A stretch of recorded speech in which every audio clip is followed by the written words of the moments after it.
Okay, so welcome to everybody and to the old people that will see the recording maybe one day. And uh, today we are in this HiCoMa roundtable that's about digital tools and remote collaboration. Maybe it seems something a bit uh, nerdy, but there are a lot to say about this. So I'm Fabio Malfatti, the moderator and the project manager of the Highland Community Manager project. And I am an environmental anthropologist too. This event, it's part of the HiCoMa project. No, it's founded by Erasmus Plus Fund. It's designed to train professional from policymaker, expert, citizens, but also, why not, anthropologists. So the idea is help them to become more effective community manager and conscious actor for rural and highland areas development. In the previous roundtable last Tuesday, we focused on website and territorial marketing. And there was a lot of discussion about how it's important to communicate and promote rural identities and how to promote rural identity, how do not promote rural identities. And now we will take a step further, going more on. The question of today is how we can use and how digital tools, remote collaboration can help not just to create a promotion, only promotion, but to activate real connection opportunities and occasional participation, even across continents. So for the people that is connected, please stay connected with us on the website of the project, www.hicoma.eu, and follow on LinkedIn and Facebook. And we have a chat. It's a community chat that I will put the link into the chat. So now we restart. Generally, the roundtable lasts 60 minutes.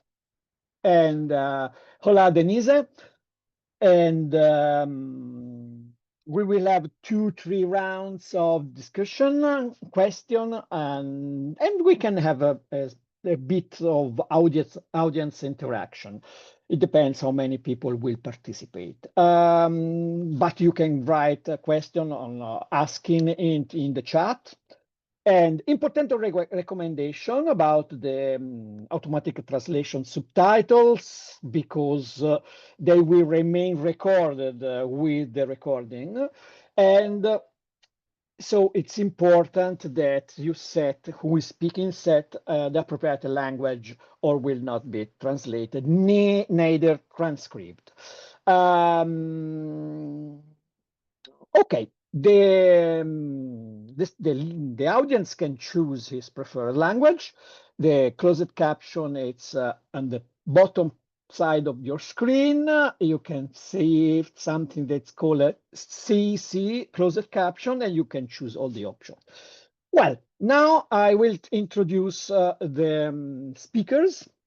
Koembijia Malfatti Gutierrez is a social entrepreneur working in bridge digital divide in Bolivia. So we have South America's continent by bringing high-speed rural internet to underserved communities, empowering communities, individuals, families, and small business. Tina Koler, for the other side, is coming from Slovenia. She is an expert in community management, participatory processes, who develop inspiring towns, living rooms project. It's a very interesting project. That's an example of inclusive and digital space. She has a long experience in remote working. Now, the idea is today to speak about that this is saying that there is something changing. Sorry, just a moment. about the language. And okay, but we have to Mariana Vianello, that's the CEO of KidPass, a very important portal of edutainment. So about digital, she has something to say. I don't know Denisa, and there is Francesca Grisotta. That's the representative of the other Italian partner, A 2030 social innovation design. So I will launch the first ice breaking. That's interesting. So, which is could you the idea is your approach to digital tools? How is it? Can you describe with a single image or metaphor, and what will be if you will describe with one single metaphor, and why? Please, Tina. For me, a babysitter, because it actually cannot replace me, of course, but it can assist me and help me organize my life-work balance. So like a good babysitter, digital tools step in when you need to focus, when you need some rest, or be fully present somewhere else, or you just need some help because you're too tired from everything. So they can help you organize. They support your roles that you already have. So that's why babysitter, it's not a mother. Otherwise, it would mean that they're instead of me. So they're just additional tool that I can use in my life to make it easier, to make it better, to be more connected, to be more educated, whatever I want, because I can focus on more important things than I would be able to without a babysitter. Because without a babysitter, if you can imagine it nowadays, it means a lot of noise, a lot of things to do, hard to organize them. So with a good babysitter, digital tools I'm talking about, we can make those processes easier. So they're a tool in everyday life. That's for me. Thank you very much. And Koembijia. Okay, for me, it's more like a toolbox, like something that you have in your house. You have the screwdriver, the hammer, and everything, and you have the potential to do something with it, but you still need the knowledge. So it can help you do things, but it's sometimes you still need to know how to use it. So for me, it's really the toolbox, and you can choose what to do with it. Yeah. Now we have Alvise Nicoletti. That's very important. Hi, Alvise. And ask to you, just your picture about image about internet. About me? No, Mariana Vianello.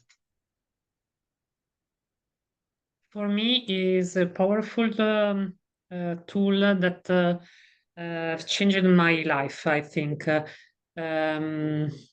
The idea of my startup, sorry for the noise, because I haven't, was concentrated to the possibility to connect my needs with the web instruments. Okay, thank you very much. So I was involved in Mariana because at the beginning she was the first to enter. So now we move to the first round.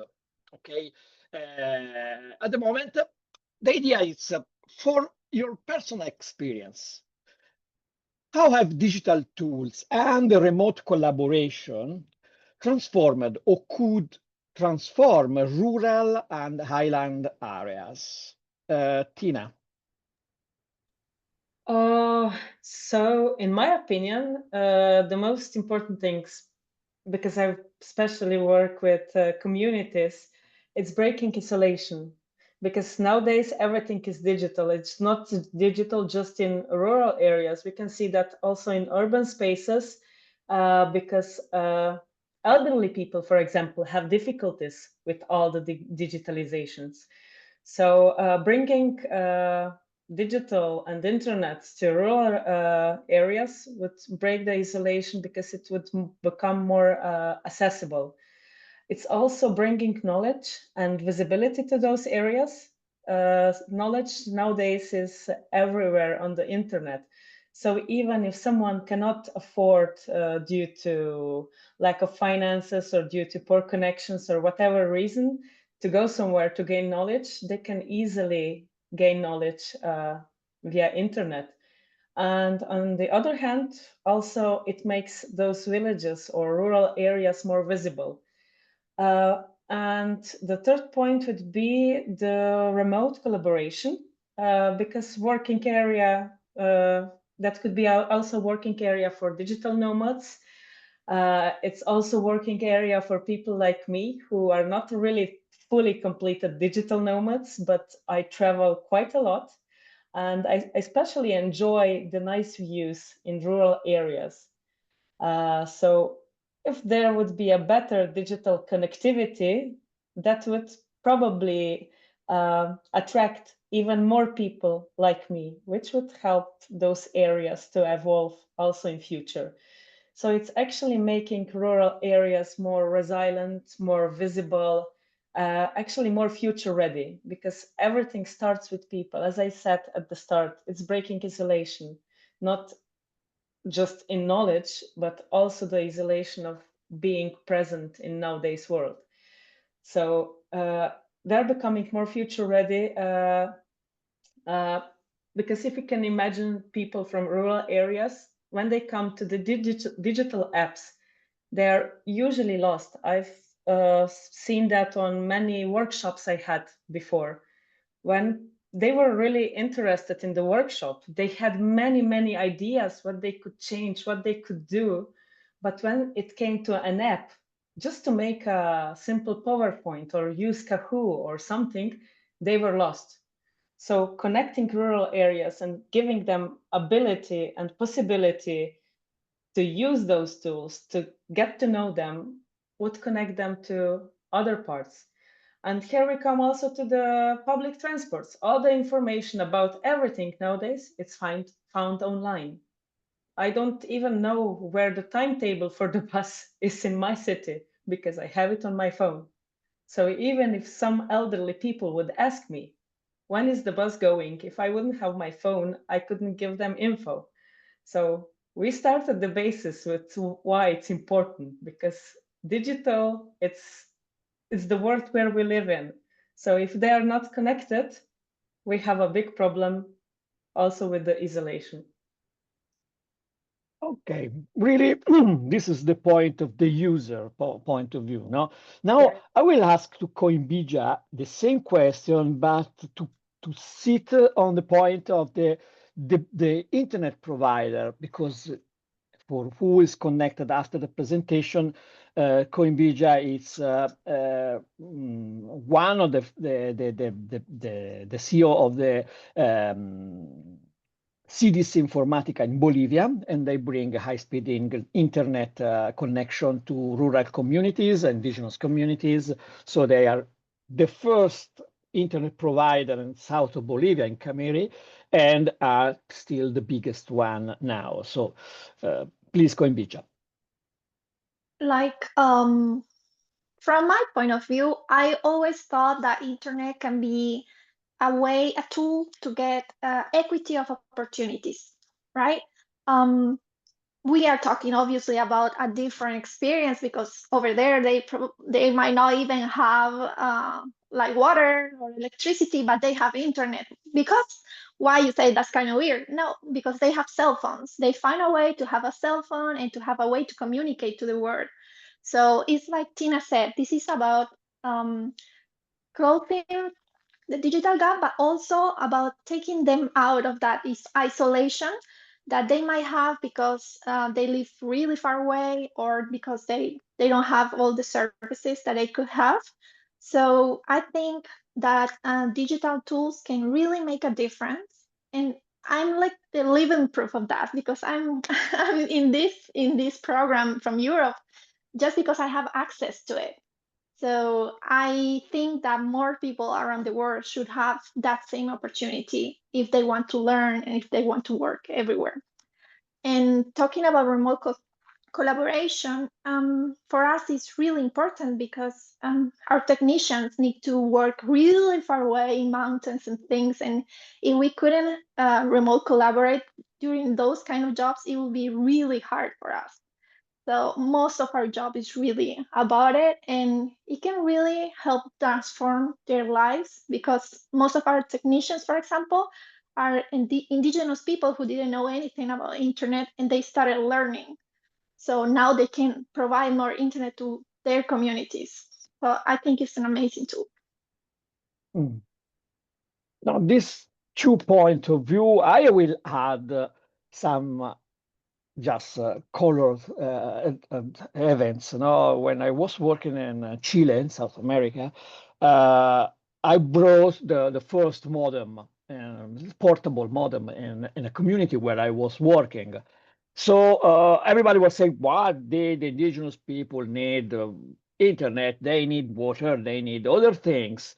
Well, I activated it because we have to make some connections, some meetings, some things. After 3 hours, the chief of the village came to me and said, okay, please take it off, close everything, because half of the child of the community now has a Facebook profile after 2 hours. So there are abilities there that very fast grow and move. And we have to understand how to canalize these abilities, the knowledge, these possibilities. Now we in Europe we have we're in a good point of connectivity. Most of the area are connected, but not on digital knowledge about ethics, about how to use it. Okay, I had another point. Now, one of the problem of the internal areas when they have connection, because too in Italy we have a lot of internal areas that has not connection or good connection, is how we can use. Tina said about something about the remote working. That's really interesting. And just I put on this table of the discussion an event I was last year here, in the surrounding, in a little village where normally lives between 12 and 15 person, depends of the days. And suddenly, in the 15th of August, the central holidays time in Italy, there were more than 100 people in a public meeting about the decision of the future of the common land of this area. And there were a lot of people that even didn't speak Italian because they are second generation migrants in Germany, in Belgium, in Australia, and they were there all discussing how we can use the common land forest in the future. So just I put on the table in the reflection. I have another point here. I work with small cities a lot. In Slovenia, we have 2 cities actually, and other are towns or bigger villages, which we call cities because we are small. But my point here is that we are all dealing with brain drain. So people, smart people, going out of the towns, out of the villages to work somewhere else.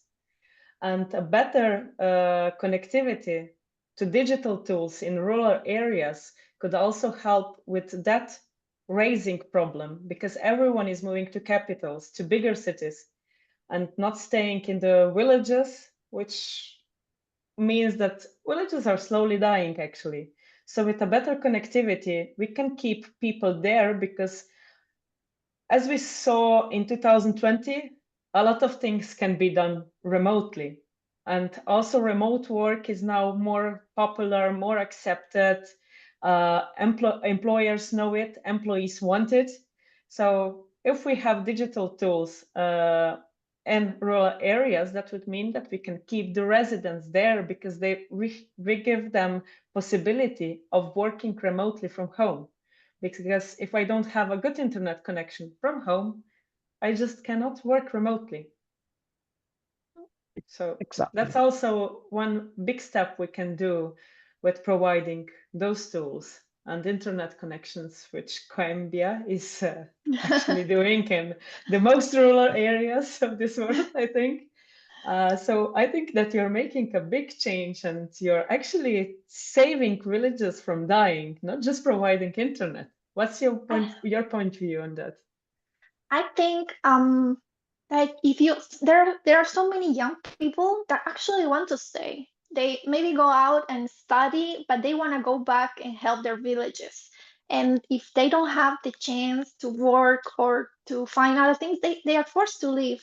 But we have like a similar example of Fabio, a place, a school that asked for us. Like we had to go like in the mountains for 16 hours to put internet there, and within 1 hour, the kids already stole the password. They were already using the Wi-Fi and things. And I was just so impressed. And I thought these kids are going to be super, super great at these things.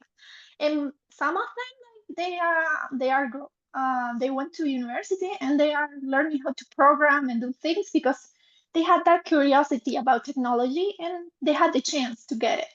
So for me, it really can help people. And if you want to stay in a place, you shouldn't be forced to leave because you don't have opportunities. I think that's kind of unfair, and I think that's something that we need to work on.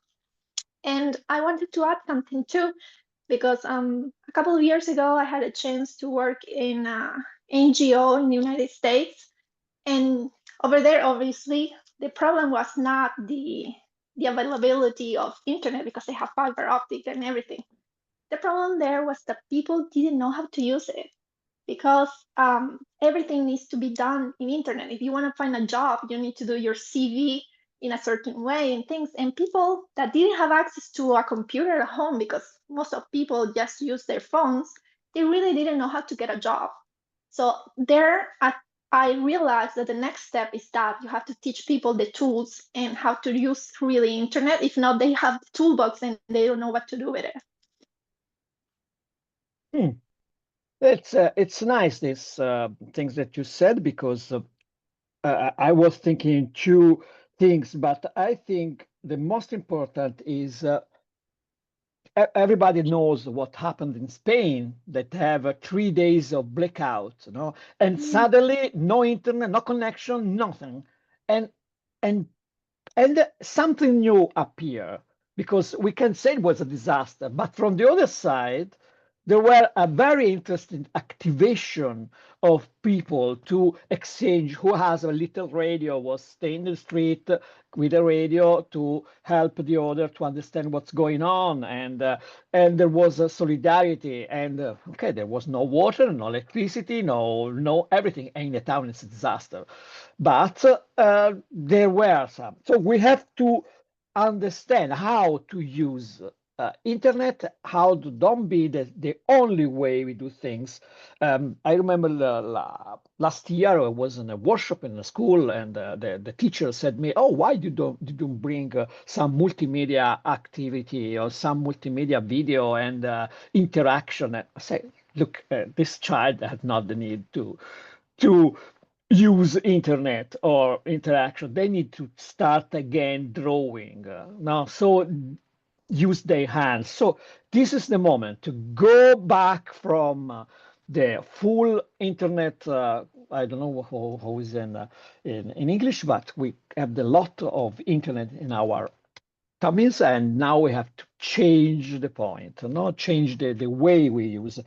And the other thing that I want to make connection with the past meeting we had, because the last, the 28th, the last key lesson, there was Miquel Carneiro from Portugal that was describing a very interesting experience about their company that it's in the countryside.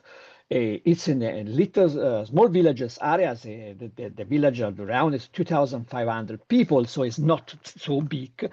And they achieve to be competitive with other companies that stay in the big town, given two opportunities.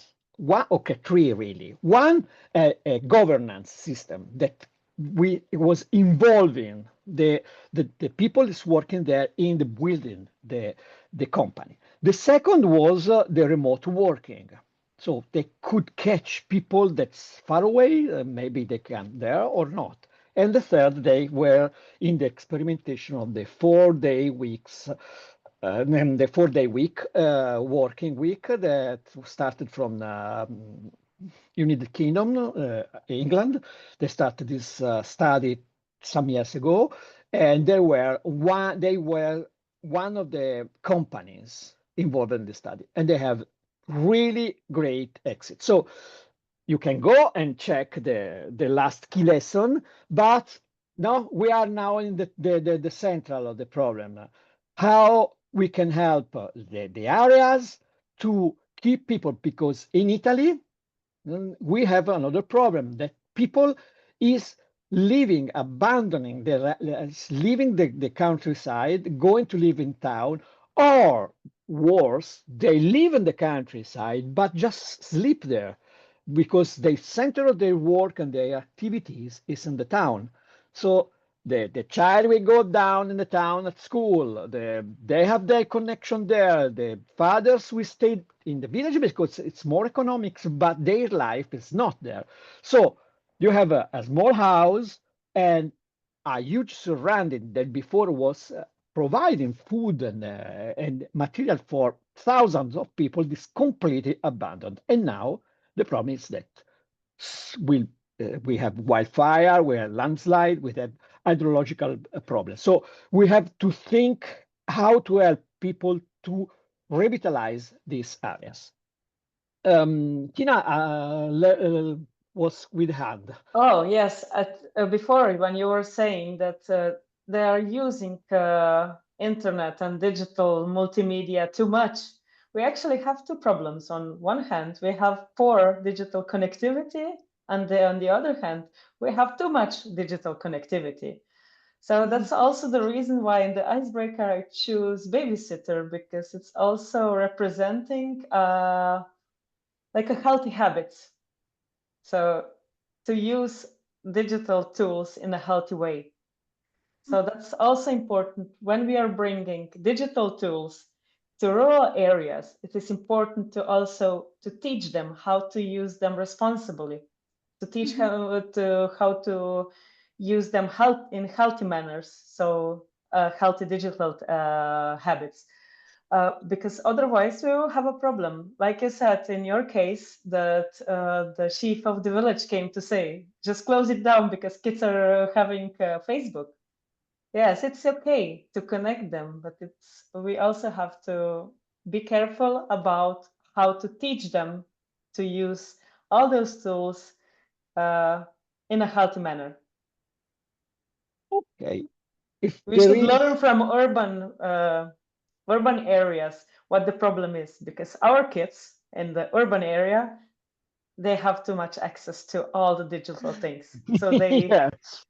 And they don't know a lot of things in real life anymore. So when we are bringing that to rural areas, if we want to keep them rural, to keep the nature, to keep them nice, to keep the kids outside, we also have to point out the healthy habits of use of the tools. Yeah, healthy habits, and we have to do this in the town too, because no, with your metaphor of babysitter, now I am seeing a lot of people that it's giving the smartphone to their very 2 years old, 1 year old, 5 years old baby. That this way they are just there, and then don't cry, don't shout, don't go to you saying, "Papa, go here, go here." They're not even hungry. Not even hungry, nothing to do, quiet. So you can earn about food too. So, Koembijia, yes. Yeah. We're talking much about the young people, but in most of our rural places, we have a lot of older people.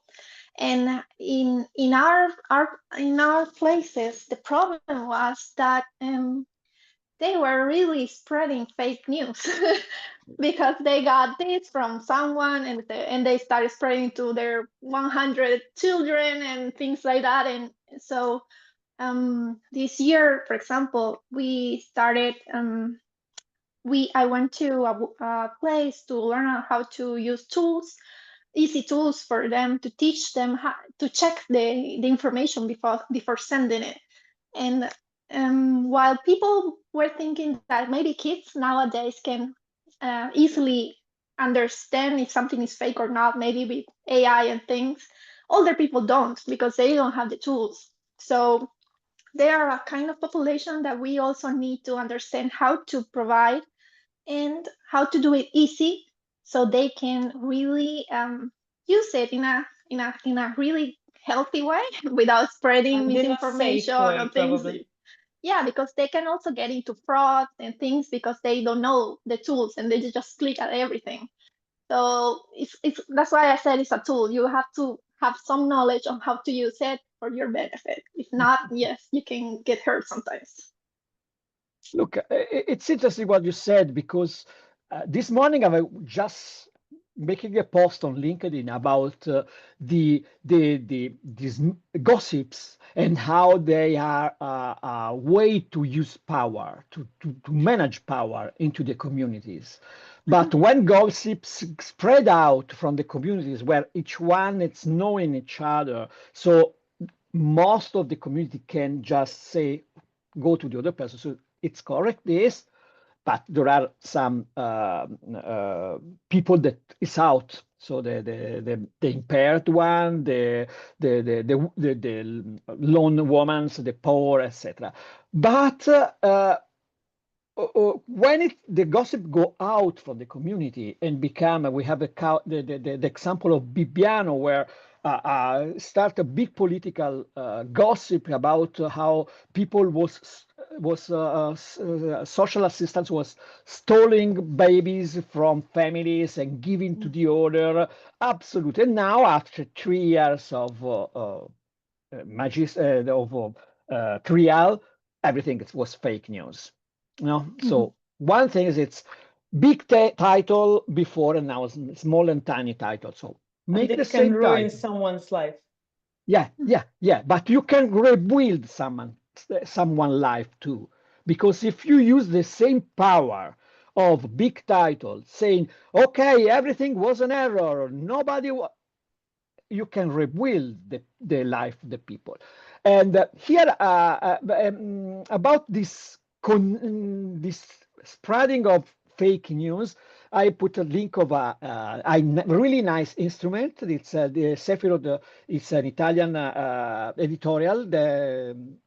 Home, they make cards for doing everything, and we use from business aware design card that it's for make project to everything. And this is a really free set that you can use in school and in everywhere you want. So this is our suggestion, and you center the point. We need to educate the elder, the young, ourselves, the center generation, because everyone needs to understand what we can do. Because as we said, or you are part of the problem or you are part of the solution. There are no other places where you can stay. There is not somebody that, okay, I'm not anywhere. No, it's not possible. Or you are from one side or on the other.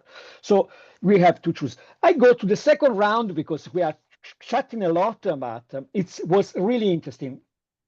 So now I ask you to be a bit more fast, but it's important. What are for you the main challenge that you found, you meet, you encounter using digital tools for rural innovation? And which practical solution you adopt to solve this big challenge? Me again? Yes, Tina. Yeah. So as I said before, that I sometimes have workshops when people from rural areas have great ideas. But what I see, it's not a problem just in the digital tools being available or not, but it's uneven also from the point of confidence. So they're not digitally confident. They heard about tools, but they're not confident to use them. That's especially visible among people from rural areas. Maybe not so much among young people because they go to school or they go to work. But among elderly people, as Koembijia pointed out before, it's a really big difference in digital confidence. So some ideas are not coming alive because of that confidence. So I would say that first challenge would be to solve that problem of digital hesitation, or how to say. So even if the tools are free and simple, we all know Canva and everything else, but people, elderly, or especially in rural areas, may say, okay, that's not for me, I will just write it down. And there's where things end. Even if they would be capable of using them, even if they have internet access somehow, they're still not using them. So here we could have a simple solution. It's actually something like that, what we are trying to do right now. So having a hands-on trainings. We have that already in my town, having a hands-on training on use of smartphones for elderly people. So we could adopt that also to rural areas and elsewhere. We also had in my town a really nice project where we had workshops for digital tools around the villages. So it was like a moving classroom with 11 laptops, I think, and they were actually going to the villages to teach people how to use Word, Excel, and other basic stuff. The second challenge, I think Koembijia will tell more about that because it's about infrastructural limitations and how she deals with it. And challenge number 3, we all think that one size fits all. So it's not just one solution for everything. We should lead digital innovation, not just by urban logic, because everything is accessible to us, but we have to ask them what they need, what they miss, and we have to adapt those workshops, connectivity to their rhythm, to their values, and to their needs. Because if we are giving them urban logic, what that means, we are giving them urban lifestyle, which they actually don't want if they want to stay in the villages. So we should start small, especially listen deeply. As I said once, we should listen to understand, not listen to respond, and co-create digital solutions with them. At about second point, I think the infrastructural limitations, it's nonsense that I'm talking about something Koembijia is expert in.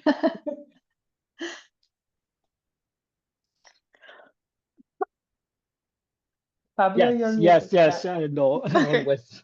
And Koembijia. Okay, so like you have to understand how your communities work. For example, in South America, it's very special because families are very big. So if you wanna do something for the elderly, they're not going to trust you. You need to make the younger people be part of it, and it makes it hard because you have to do something interesting for two types of ages, which is different. But if you can find a way to make the young people help the elderly, or make the elderly understand that this could be for their family, or could be for him to maybe talk with his grandson or something, they can find that I don't know, that thing inside of them that say, okay, I want to learn this because it's going to be good for my family too. So you gotta go a little bit into emotions to help them be willing to learn new things about digital tools. That's one thing. And the other one is, like she said, we need to make these workshops really hand-on. You have to go there and like step by step teach them how to do it, and wait like for all the questions that are going to be. And maybe in that way they're going to learn, but they still need to have this component of family or of something, another type of motivation, because they're not going to accept it just because the learning experience. They want to have it because they see that there's going to be really a benefit in their lives. And talking about infrastructure, that's gonna take like an hour. So that's a But really in 1 really minute. hard one. a minute. Yeah, we used to do. My parents used to do some years ago. You need to make the technology appropriate for the place. So sometimes you have to build it yourself. Sometimes you have to take something from another place and make the changes to make it work. So you have to be creative with what you have. That's the only way to do it because you don't have so many resources. Look, interesting. I will add two cases. Now, one of was one always, again, from the Chilean experience, where we have people that use perfectly computer and communities where, for example, people barely write. And so the best things was to send photos. For example, there were people that was sending us reports written on paper. They take picture and they send with a mail attachment. Or they make photos and they send photos, or they make vocals, no voice messages. And the same things we reuse with a project in Africa where we had a big problem. Nobody will send reports. We had two partners and no reports at all. It was a desperation. We need reports and no reports. So suddenly we had an idea, but why we don't ask to them to make video? And they start to send photos and vocals and video with vocals and complete reports by WhatsApp, because they prepare them in the field where they have no connection. And when they arrive to the office on the first place, they will upload. So in this way, with vocal message, we start again the same, sending vocal messages, sending photos, and everything works perfectly. So sometimes we have to use technology and understand how people use technology. WhatsApp, it's perfect because you go there, you download all the messages from the office, or the videos, the education too, no? That you have training videos. You download the training videos, they go home and they will see with the others in the house in the night. So we have to understand how to use internet and not stay in our point. So if there is some, go on, we have some minutes more before to close. You've given a great point with that example, because when I was talking about one size fits all thinking, we shouldn't think about them like we have to teach them all the tools. But for example, as you said, farmers, they were posting on WhatsApp and actually doing the reports that way.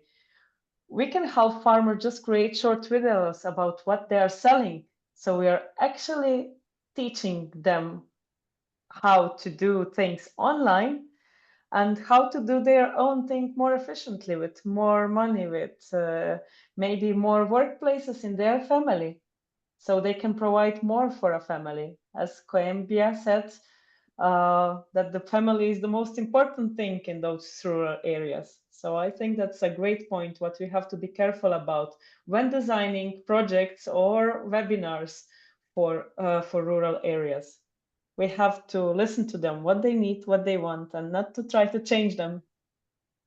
Not they are different, some kind of different species or something, but they have a different lifestyle. That's true, and that will always be true, because we choose where to live based on our lifestyle. So we have to support their lifestyle with digital tools, connect them to break the isolation, but not try to push our values and our need of connectivity to them.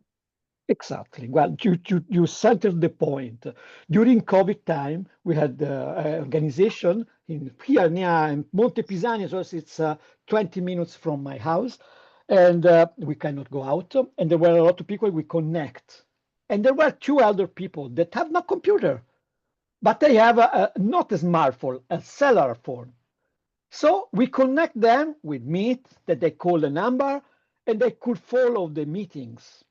It's as it was not possible to bring up and down printed materials. Complicated to go out. So there were the local bar that has a printer. We send them the paper, the PDF. They print the PDF. They put outside, and when the people go in the village walking, they had a mural newspaper. So retro innovation, so taking all things, because a lot of other people likes very much to sit at the bar, take a coffee and read something.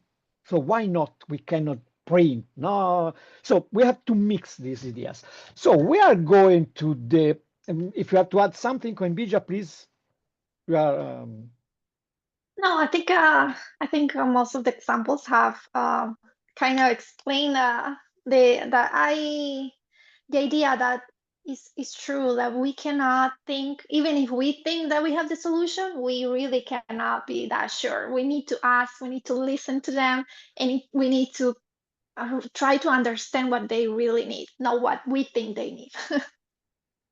and this is the center of this course, not trying to understand really what the people needs and not what we think they need.